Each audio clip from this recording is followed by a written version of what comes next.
Bonjour tous mes super branchés, ici c'est Jérémy. Alors on se retrouve pour une toute nouvelle vidéo du jour après un long moment sans publier de contenu. Oui, on est de retour pour analyser et pronostiquer les divers matchs au cours de la saison. Déjà, je compte sur vous pour cette belle aventure. Commencez à vous abonner et surtout d'activer la cloche de notification afin de développer la chaîne le plus vite que possible.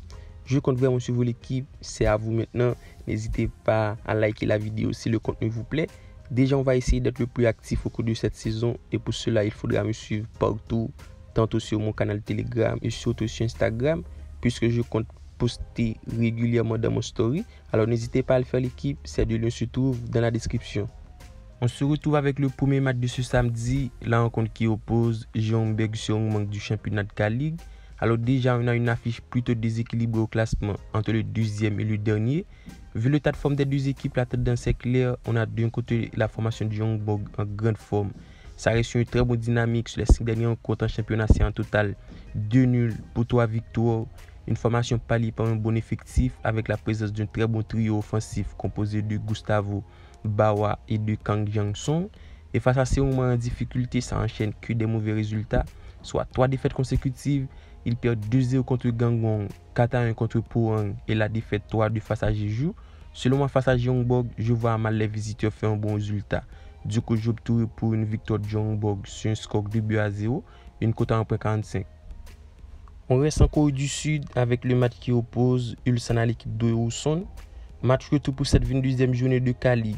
Du côté de Ulsan, malgré la défaite 1-0 lors du match aller, on a tout de même une formation très compétitif en championnat. Les hommes de Hong Myung occupent la tête du classement avec 5 longues d'avance de Jeonbuk. Alors au niveau de l'état de forme, ça reste sur un nul, un but partout contre Daegu pour une dynamique plutôt mitigée avec 2 nuls, une défaite, 2 victoires sur les 5 dernières rencontres disputées. Et face à Suwon, avant-dernier du classement, c'est l'adversaire parfait pour relancer la machine. Et selon moi, j'ai l'intime conviction Ulsan trouvera les ressources nécessaires pour s'imposer. Du coup, j'opterai pour la victoire des locaux sur le score de 2-1. Une cote à 1.61. Le troisième match de ce samedi oppose Djurgården Värnamo. On a le deuxième du championnat de Suède qui reçoit le 13e au classement. Du côté de Djurgården, on a une formation qui tourne en pleine forme. Après un très bon début, l'équipe totalise 27 points au classement, soit 1 point de retard du premier. Alors au niveau de l'état de forme, les hommes de Bergstrand restent sur une belle dynamique, notamment 3 victoires de rang.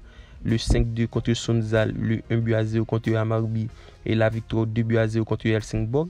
Alors pour moi, c'est une formation qui excelle contre les gros. Ça joue un bon niveau de jeu avec de très bons joueurs, la personne d'Edvardsen, Asso et Weekend sur le flanc de l'attaque.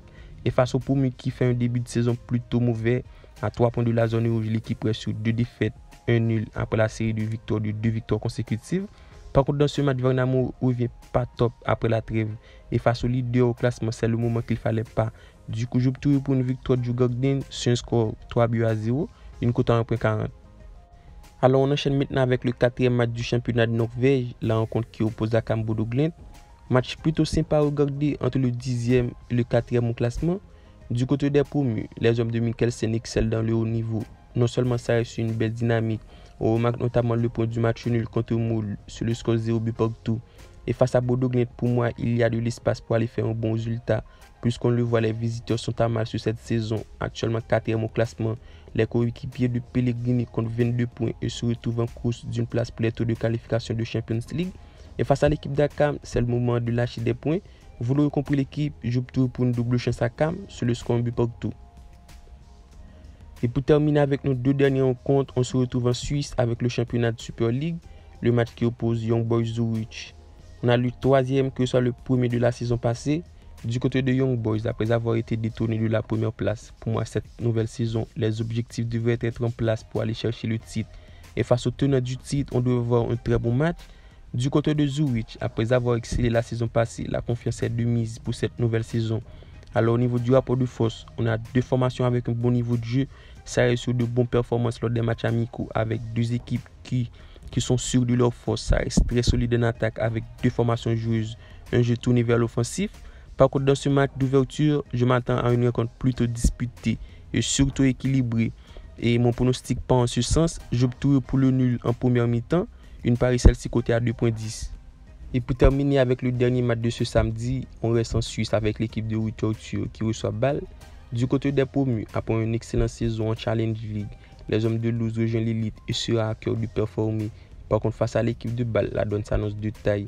On a tout de même une formation qui a performé la saison passée en terminant deuxième au classement.